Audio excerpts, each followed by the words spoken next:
conosco numa casa de recuperação.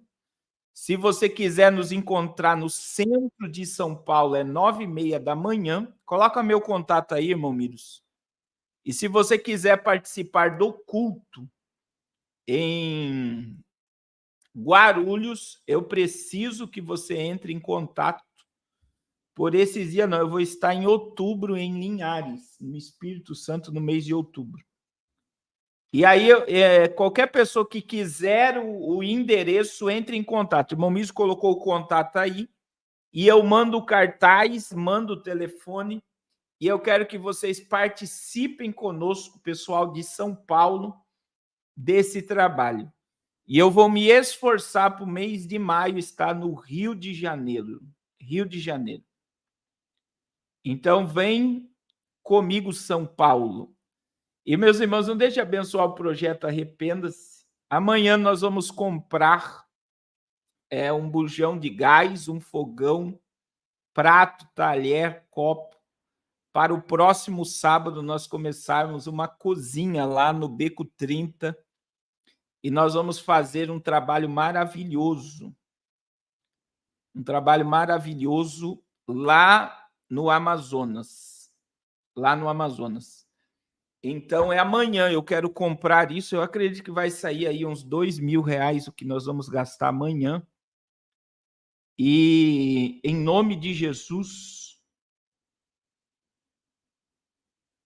o verdadeiro significado do ataque foi uma vingança, e diz que a vingança já foi feita mandando esse ataque, pelo que aconteceu lá na Síria, em Damasco.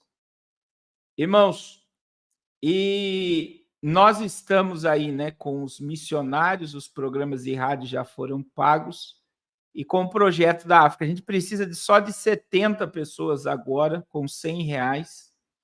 Eu preciso comprar dólares para ir para a África antes de embarcar. E nós iremos deixar lá uma escola de música na Angola e iremos ajudar 100 crianças a comprar o material escolar. E nós vamos estar em 3 regiões que nós vamos levar também mantimento. Então, eu quero pedir aos irmãos, muito em breve eu vou estar aí em Belo Horizonte, irmã Helena, em nome de Jesus. Nos ajude aí, porque dia 24 de maio nós estaremos indo para Angola, em nome de Jesus. Em nome de Jesus. Amém? Meus irmãos, vamos lá. Apocalipse capítulo 3, versículo 14 a seguir diz: ao anjo da igreja de Laodiceia escreve: isso diz o Amém, a testemunha fiel e verdadeira, o princípio da criação de Deus. Conheço as tuas obras, que és nem frio e nem quente. Quem deras fosse frio ou quente. Assim, porque és morno e não és frio e nem quente, vomitar-te-ei da minha boca. Como dizes, rico sou, estou enriquecido e de nada tenho falta, e não sabes, isso aqui está na Bíblia, tá, irmãos? Não se sinta ofendido. Não sabes que és um desgraçado, miserável, pobre, cego e nu.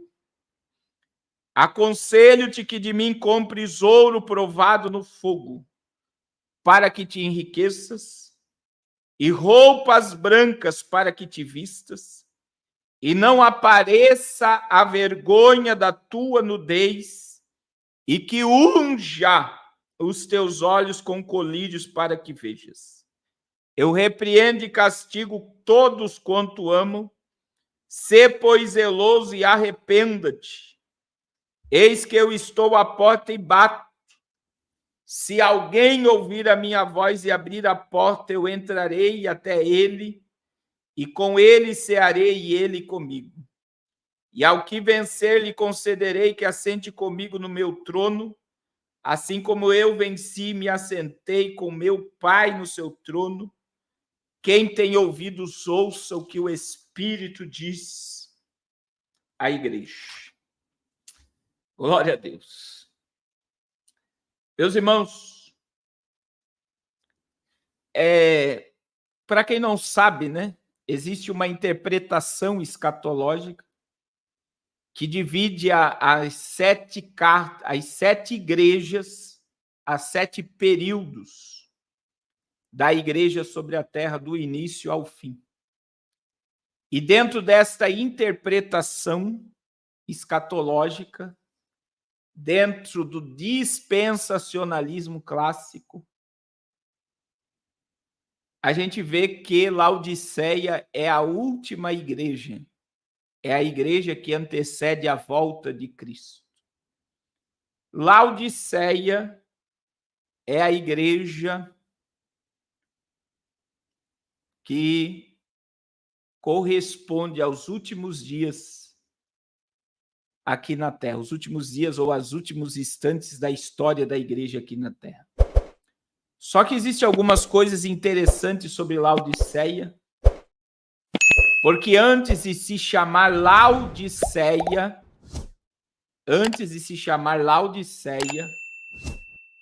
ela se chamava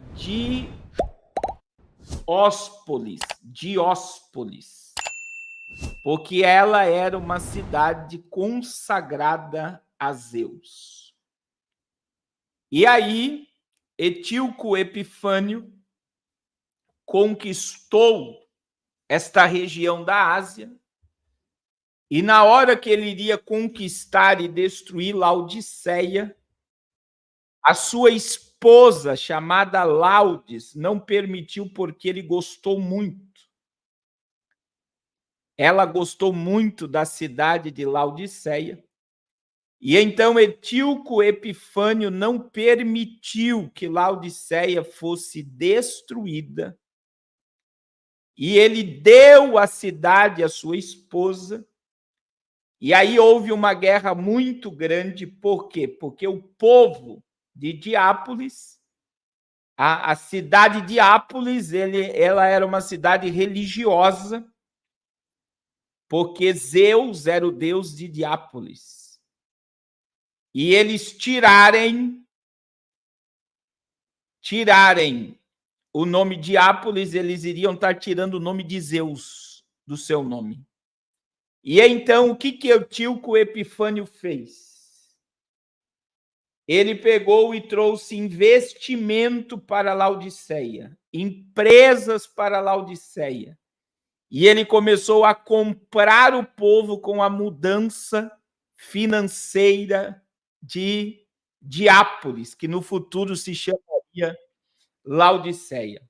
Então, todo o investimento que ele trouxe fez com que o povo cedesse à sua vaidade e tirasse o nome da cidade, que era um culto a Zeus, e colocasse o nome da sua esposa, Laodiceia. Só que a palavra Laodiceia, ela é muito forte, porque ela é dividida em 2, meu irmão. A palavra Laodiceia é dividida em 2 partes. Lau, que significa povo, e Diceia, que significa governo ou julgamento. Para você entender, a palavra Laodiceia significa a vontade popular, ou, espiritualizando o nome Laodiceia, é uma igreja que é governada pelo povo. Meu Deus. Laodiceia representa uma igreja que é governada pelo povo, dominada pelo povo.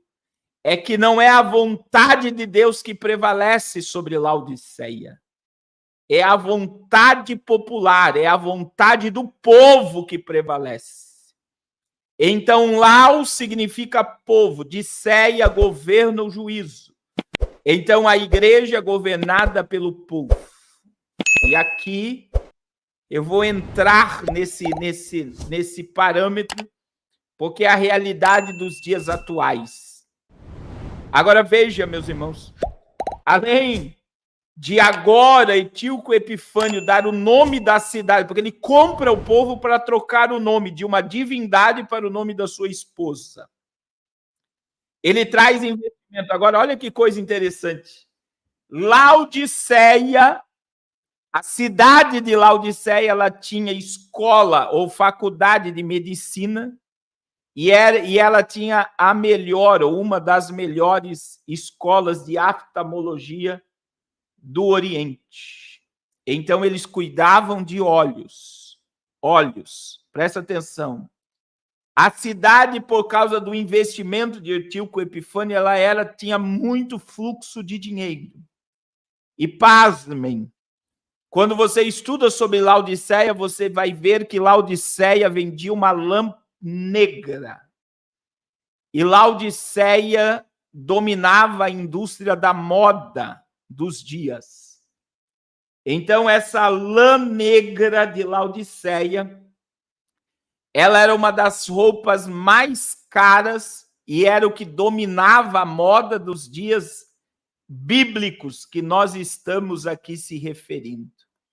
É por isso que Jesus manda Laodiceia comprar colírio, vestes brancas, porque a veste da moda era veste negra, para que se vista, e compre ouro refinado no fogo, porque ela se achava rica. E outra coisa sobre as águas de Laodiceia, existe muita, olha só, irmãos, existe muita teologia que diz que Laodiceia, a água de Laodiceia vinha por canos de muito longe, e quando chegava em Laodiceia, a água chegava morna. E existe uma corrente teológica que diz que quando os viajantes, viajando quilômetros pelo deserto, quando eles chegavam em Laodiceia e eles iriam tomar aquela água morna, quando a água caía no estômago, eles vomitavam na hora, porque a água era morna. Só que existem os arqueólogos que afirmam que não existia esses dutos de água, esses canos de água que chegavam em Laodiceia. E o que eles afirmam é que lá em Laodiceia existia termas. Onde é que tem termas no Brasil? Eu sei que em Goiás tem termas, em Minas Gerais tem termas, que são aquelas... São Paulo também tem uma região ali que tem termas, que são águas quentes, que são produzidas pela própria natureza. Então, alguns teólogos afirmam que não existiam esses canos quilométricos de água que chegava em Laodiceia, mas que as águas de Laodiceia eram mornas, porque as termas eram águas de termas e águas salubres. Agora, dando esse pano de fundo para Laodiceia dos dias bíblicos, vamos aplicá-la para os dias atuais. E Jesus, nos dias atuais, como nos dias bíblicos, ele se apresenta a Laodiceia como a testemunha fiel e verdadeira e como princípio da criação de Deus. Foi assim que Jesus se apresentou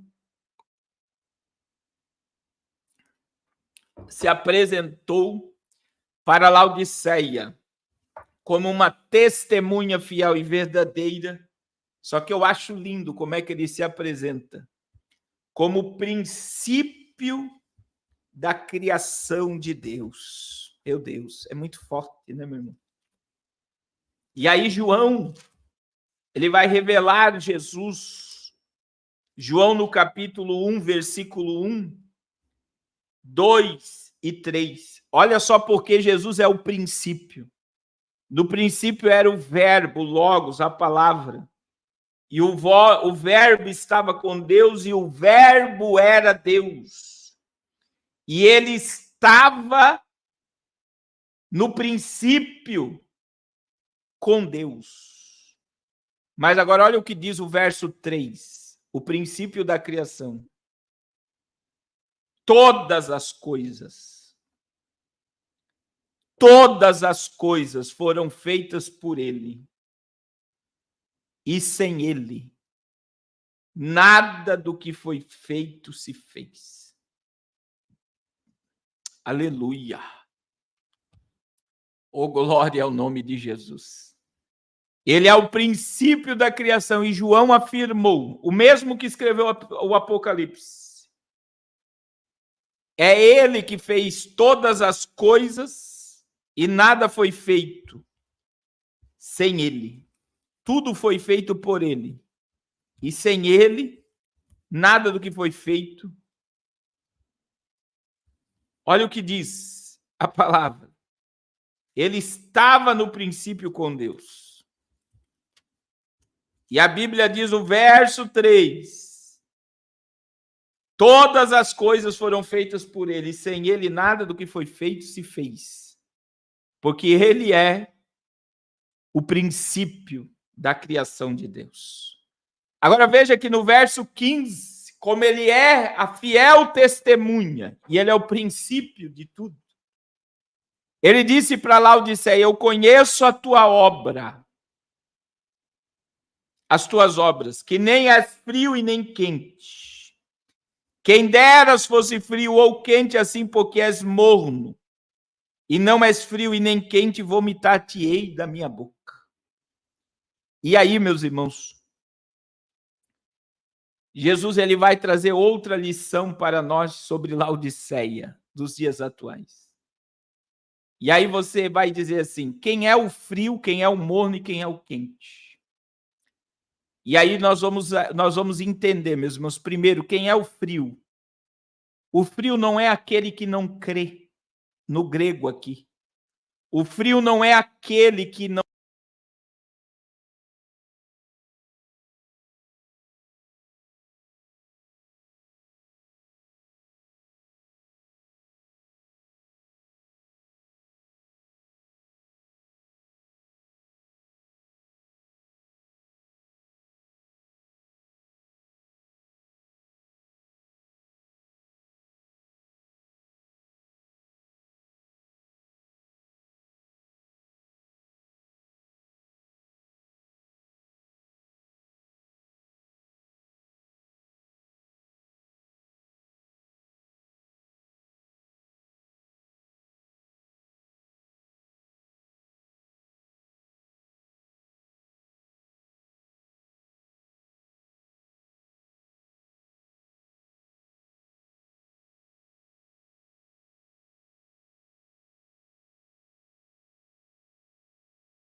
Voltou, meu Deus.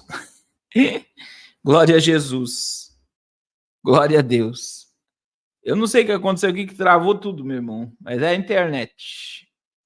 Glória a Deus. Vamos lá, meus irmãos. Vamos voltar aqui para o versículo 15. Veja que Jesus disse: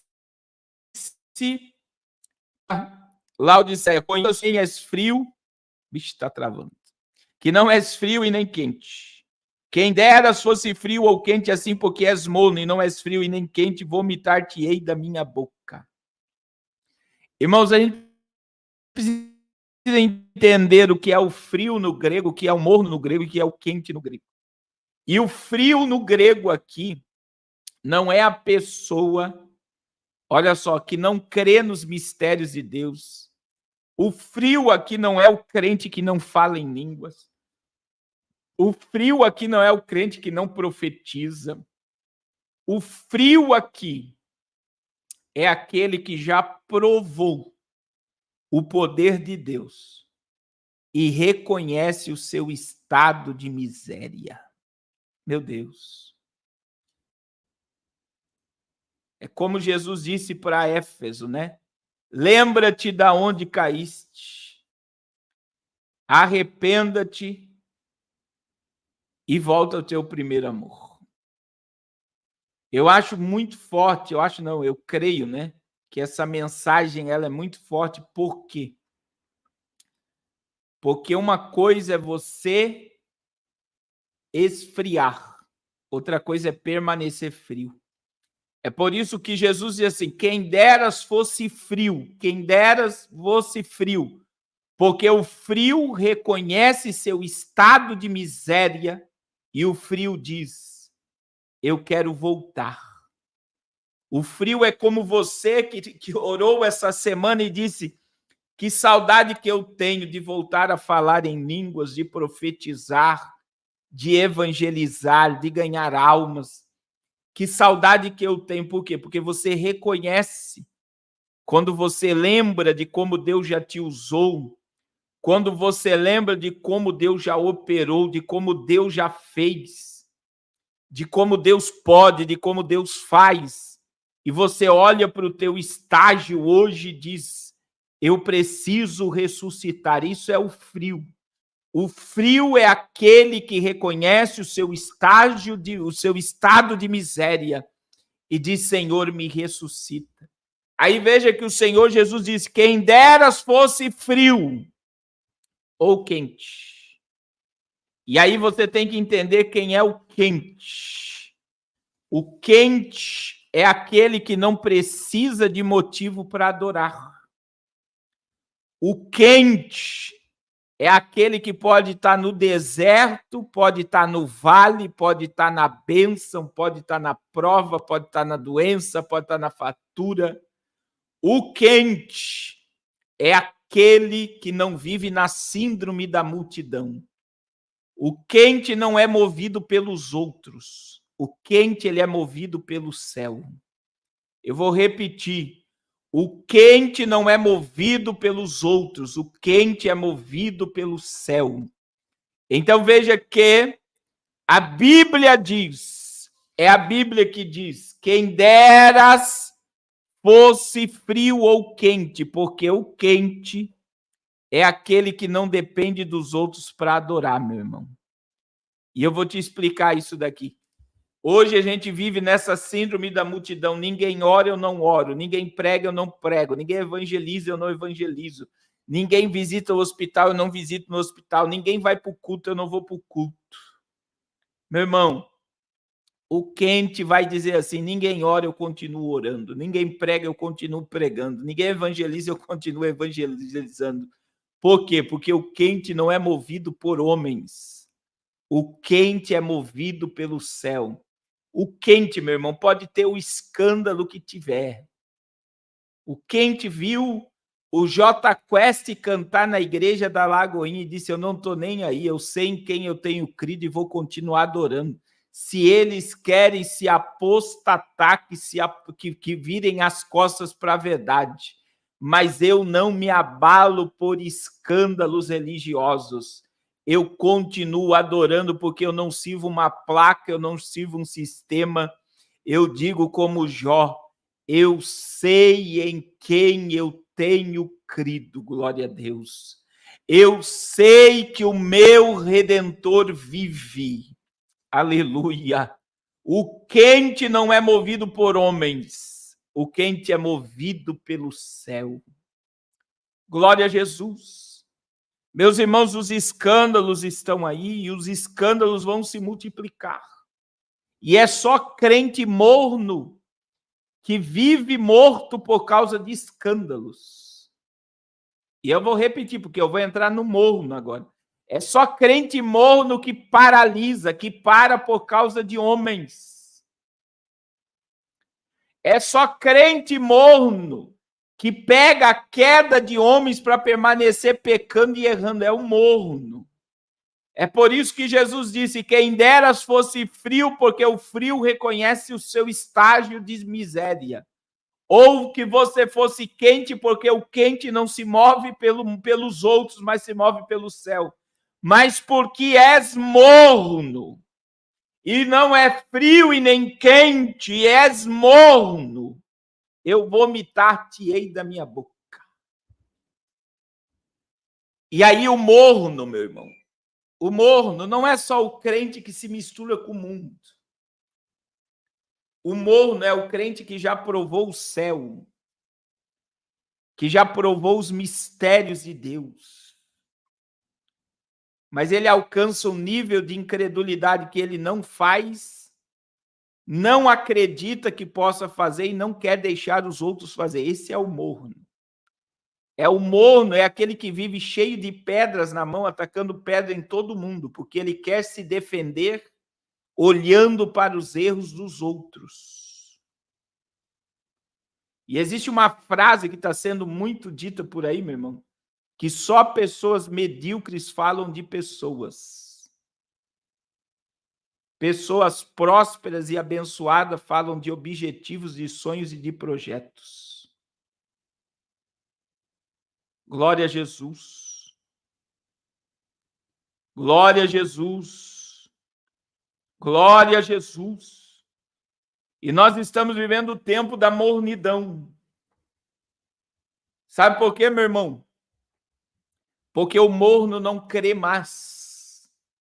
E eu tenho certeza que você já viu crente morno aí onde você congrega. Eu vou dar um exemplo bem simples, o morno. Camarada se converteu na igreja, o cara veio da droga, da prostituição. Aí o rapaz aceita Jesus. Irmão, aonde abundou o pecado, superabundou a graça. Aí o camarada era escravo do pecado da droga, aceita Jesus. O que acontece? Ele é transformado pelo poder do Espírito. Mas olha o morno. O morno vai olhar para o viciado e vai dizer assim: vixe, isso daí é só fogo de palha. Eu já vi um monte como ele. Daqui a pouco está na droga de novo.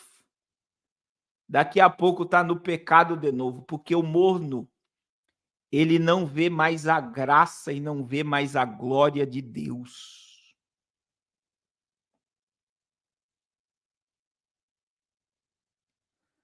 O morno não vê mais a graça, o favor imerecido e nem a glória de Deus. Irmãos, ô geração incrédula e perversa, é a geração que nós estamos vivendo. Mas veja que Jesus ele foi além daqueles que ele falou: se você se encontrar nesse nível de incredulidade, de não acreditar, não fazer e não deixar os outros fazer, porque o morno vê um crente cheio de vontade de ganhar alma e fala: rapaz, vai estudar, vai trabalhar, vai fazer outra coisa, isso aí não dá futuro para ninguém. O morno não acredita mais em ministério, em chamada, em dons. O morno, eu já falei do frio e não vou falar novamente, volta à live. E eu vou dizer para você, meu irmão, nós estamos vivendo o momento de uma mornidão através de uma apostasia profunda que chega a ser assombroso o que nós estamos vivenciando agora. Agora, Jesus ele vai para a estrutura de Laodiceia, porque Laodiceia era uma igreja rica financeiramente, mas pobre espiritualmente. E aí é outra realidade do evangelho que nós estamos vivendo. Primeiro, o morno. Segundo, uma igreja que se vangloria pela estrutura física e que se esqueceu do principal, que é o espiritual. Olha o que Jesus disse. Como dizes, rico sou, estou enriquecido e de nada tenho falta. E não sabes que és um desgraçado, miserável, pobre, cego e nu.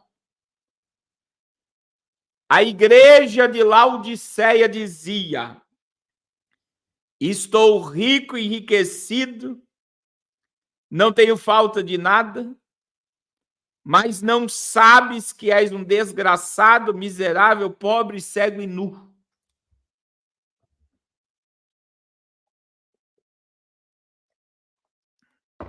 Meu irmão, eu não sou contra construir igrejas se tem condições, construir templos. Eu não sou contra. Mas eu acho que o templo desceu para o coração dos pastores dessa geração. Meu irmão, tem pastores construindo igreja para 2.000 pessoas e ele não tem 100 membros dentro da igreja. Aí você vai me dizer, pastor, é visionário. Não é visionário. Ele quer gastar dinheiro em tijolo do que em pessoas.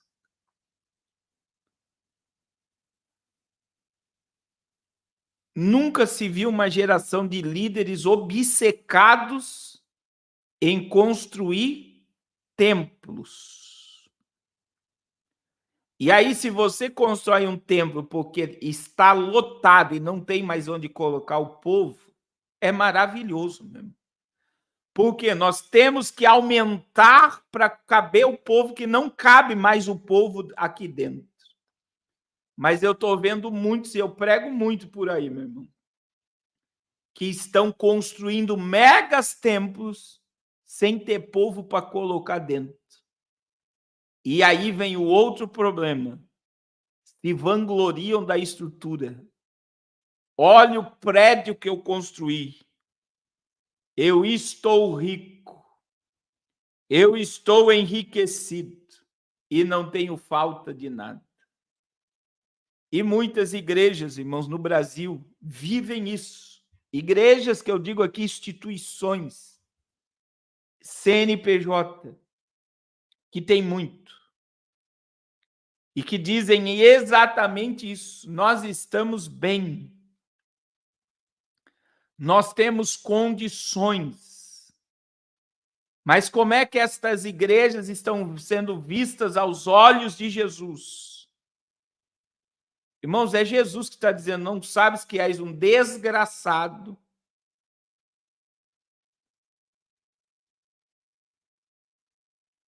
pobre, miserável, cego e nu. O que Jesus estava dizendo? Vocês não priorizam o principal, que é o espiritual. E aí Jesus aconselha-te que de mim compres ouro provado no fogo, para que te enriqueças. Porque a riqueza que vocês têm para mim não vale nada. Roupas brancas. E aí eu falei que Laodiceia tinha a moda da lã negra. Dominava a moda dos dias atuais.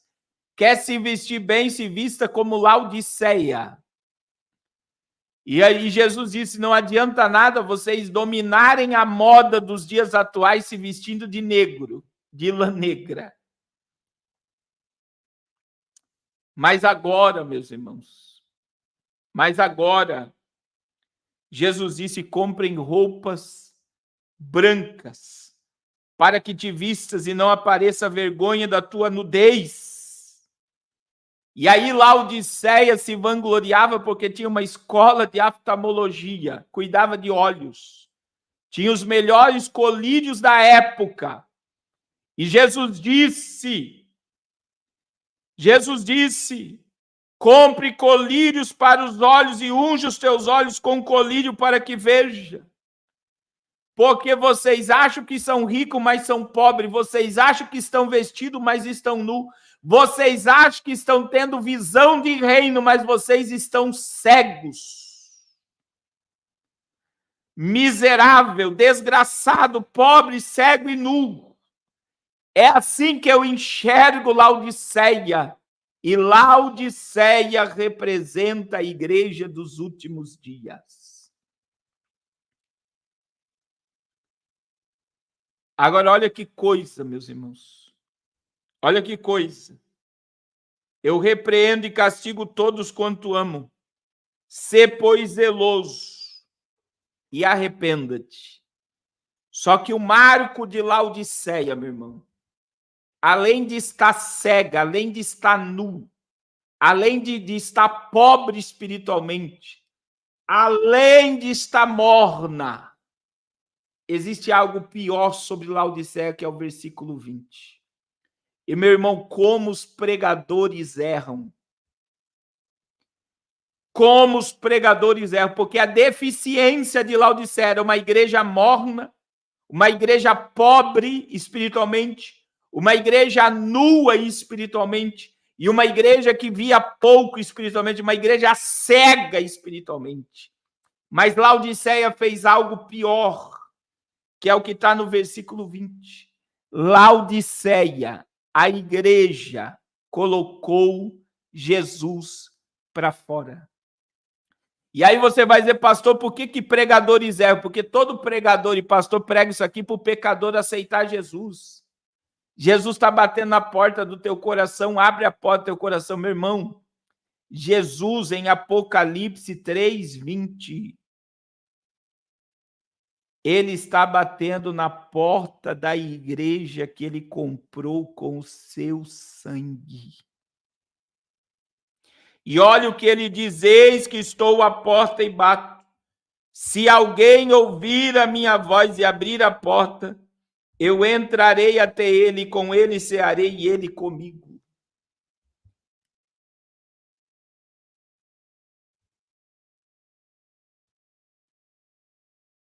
O que eu quero dizer, meu irmão?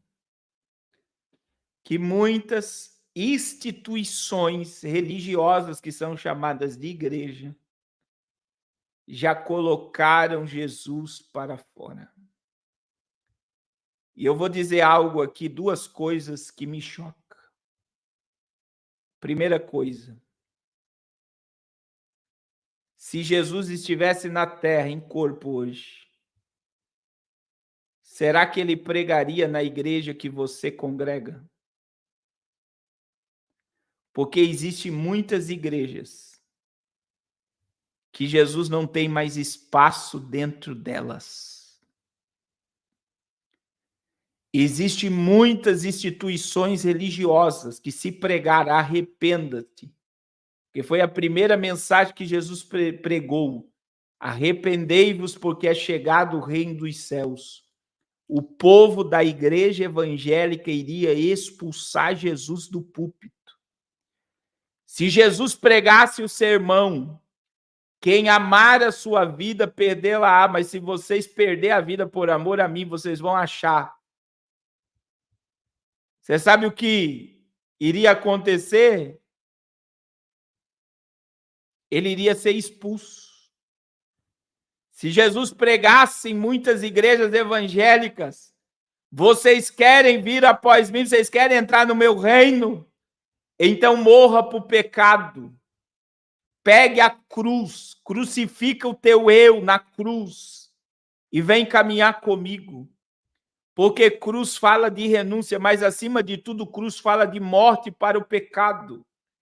Eu falo sem medo de errar, meu irmão, em muitos altares de megas templos religiosos dessa nação, Jesus seria expulso do altar. Se você acha que adulterar é morte, Jesus iria dizer: se você olhar para uma mulher e desejá-la, você já cometeu adultério.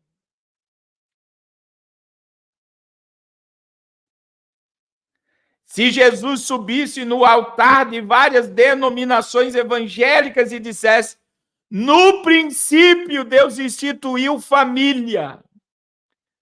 Deus disse: deixará seu pai e sua mãe, e se unirá à sua mulher, e os dois se transformarão uma só carne. Em muitas igrejas evangélicas do Brasil, Jesus seria expulso.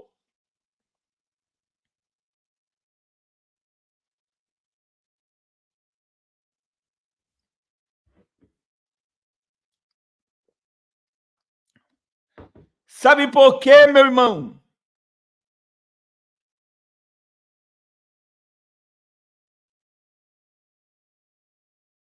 Porque a verdade está desaparecendo dos altares dessa nação. Aleluia, Jesus. Aleluia, Jesus. E a segunda grande verdade que eu tenho afirmado para vocês, irmãos, nós chegamos no triste momento.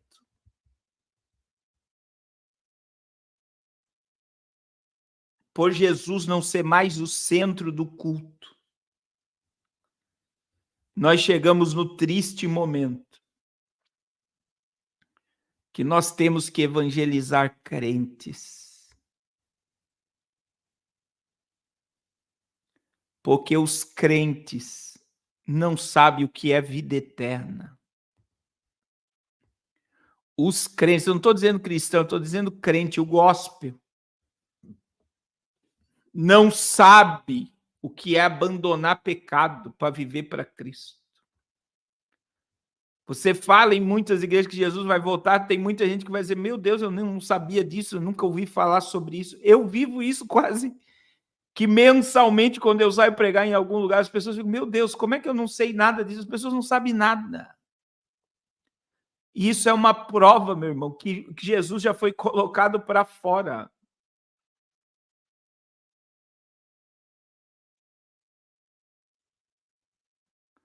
Olha só o que a irmã Vanusa Guimarães está dizendo. O filho dela, de 15 anos, prega arrependimento e um pastor queria orientá-la a falar só coisa agradável.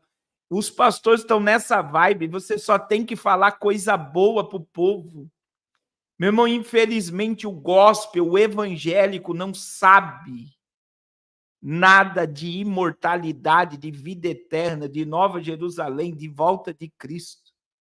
Isso é uma prova que Laodiceia se transformou a realidade dos nossos dias, porque Laodiceia coloca Jesus para fora do culto.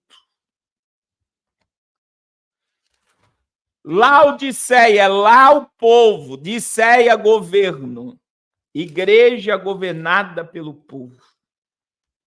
Laodiceia, meu irmão, está ligada no contexto de 2 Timóteo 4:3 e 4, que diz assim: porque virá o tempo, e é o tempo que nós estamos vivendo, em que não suportarão mais a sã doutrina, mas tendo coceira nos ouvidos, amontoarão para si doutores conforme as suas próprias concupiscências e desviarão os ouvidos da verdade, voltando-se a fábulas. Meu irmão, isso daqui que Paulo falou já é uma realidade. As pessoas não suportam ser confrontadas. A palavra da verdade incomoda, faz coceira nos ouvidos. Aí existem os pastores, que são os atores, que esse povo que não quer ser confrontado amontoa para si doutores conforme as suas próprias concupiscências. E esta é a geração que colocou Jesus para fora e desvia o ouvido de ouvir a verdade.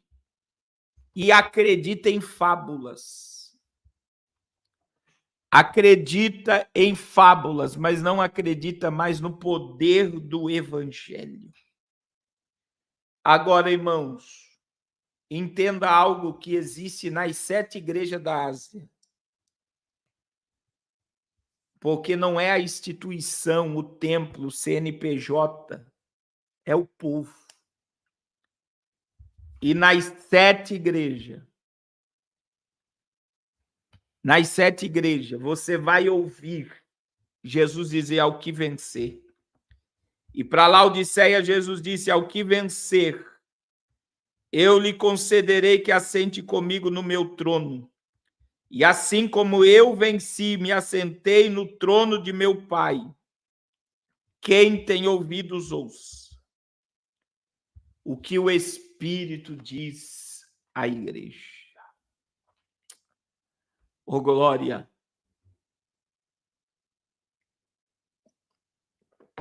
Irmãos, eu concluo porque eu tenho que orar por você, que amanhã de manhã, 6 horas, nós estamos aqui no jejum. Mas eu só quero falar algo para vocês. Eu quero ser achado como vencedor. Eu quero me assentar no trono com Cristo. E eu quero que você também.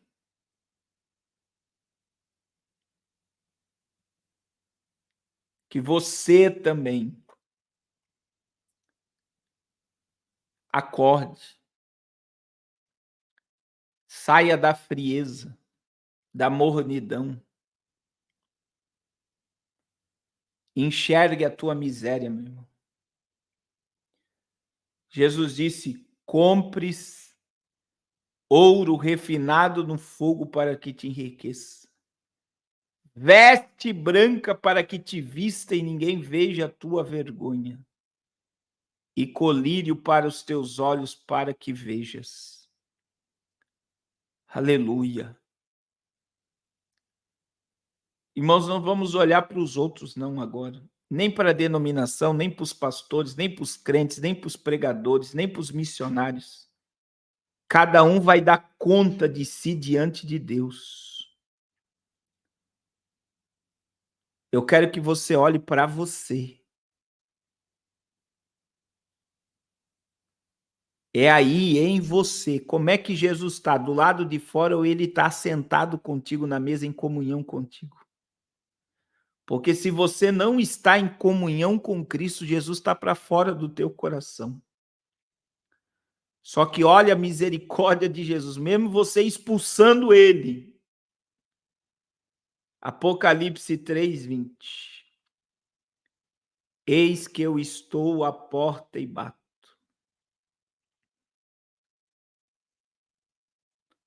Se alguém ouvir a minha voz e abrir a porta, eu entrarei em sua casa, cearei com ele e ele comigo. Abra a porta hoje. E é para a igreja que Jesus está dizendo.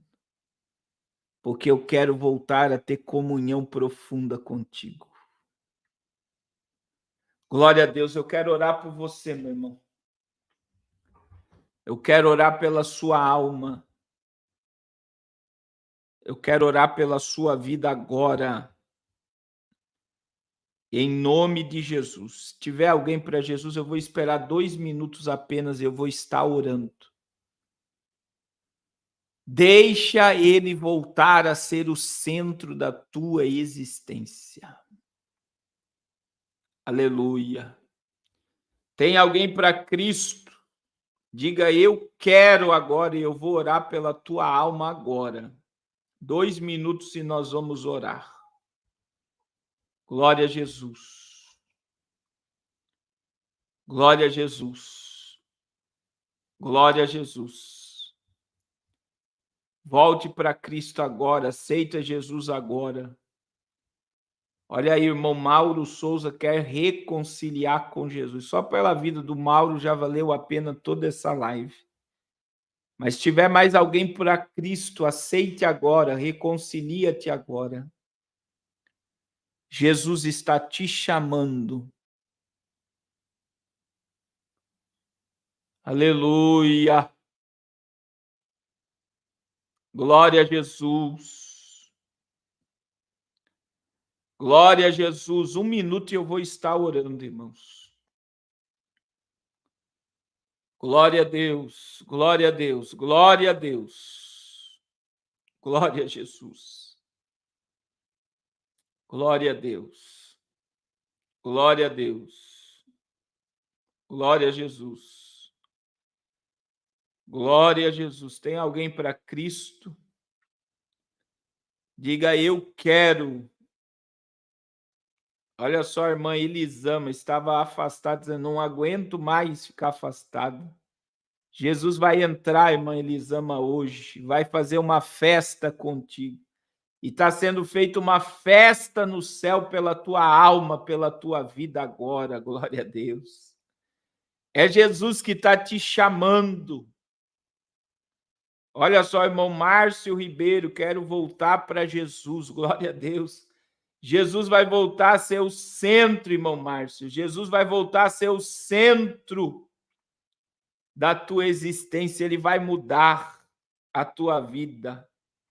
Ele vai colocar um sorriso nos teus lábios, glória a Deus. Glória a Jesus, não perca a oportunidade. É Jesus que está te chamando. Aleluia, glória a Deus. Mais alguns segundos eu vou estar orando. O dia da salvação é hoje, é agora. Amanhã pode ser tarde demais. Glória a Jesus, glória a Jesus. Eu vou estar orando, meu irmão, pela sua vida agora. E vai chegar mais almas que estão atrasadas na live. Glória a Deus, glória a Deus. Feche seus olhos. Senhor, em nome de Jesus, eu quero colocar essas almas diante da tua presença. Perdoe os seus pecados, escreve seus nomes no livro da vida, e que todas as cadeias e grilhões do pecado venham cair por terra, e que essas vidas sejam transformadas pelo poder da tua palavra e do teu Espírito Santo. Senhor, pela autoridade do nome de Jesus, que os grilhões e cadeias caiam, e que estas vidas sejam transformadas pelo poder do teu Espírito, pela tua presença. Senhor, eu coloco o teu povo. Ó Deus, em nome de Jesus, que haja um desejo profundo de comunhão contigo, Senhor. Que haja manifestação do teu poder sobre a nossa vida e a nossa família. Senhor, em nome de Jesus, abra os céus sobre cada família aqui representada. Senhor, que os corações que se fecharam para ti venham se abrir e que Jesus venha fazer morada na nossa vida. Que Jesus venha ser o centro da nossa existência. Oh, glória ao nome de Jesus. Manifesta o teu poder, Senhor. Manifesta o teu poder, Senhor, sobre nós. Em nome de Jesus, nos dá uma semana abençoada na tua presença. Em nome de Jesus. Amém. Glória a Deus. Meus irmãos, Deus abençoe poderosamente a vida de vocês. E eu quero dizer que amanhã, 6 horas da manhã, nós estamos aqui no 6º dia do propósito e vai ser uma bênção. Deus abençoe a vida de todos, em nome de Jesus. E não esqueça de abençoar aí o projeto Arrependa-se, em nome de Cristo. Deus abençoe.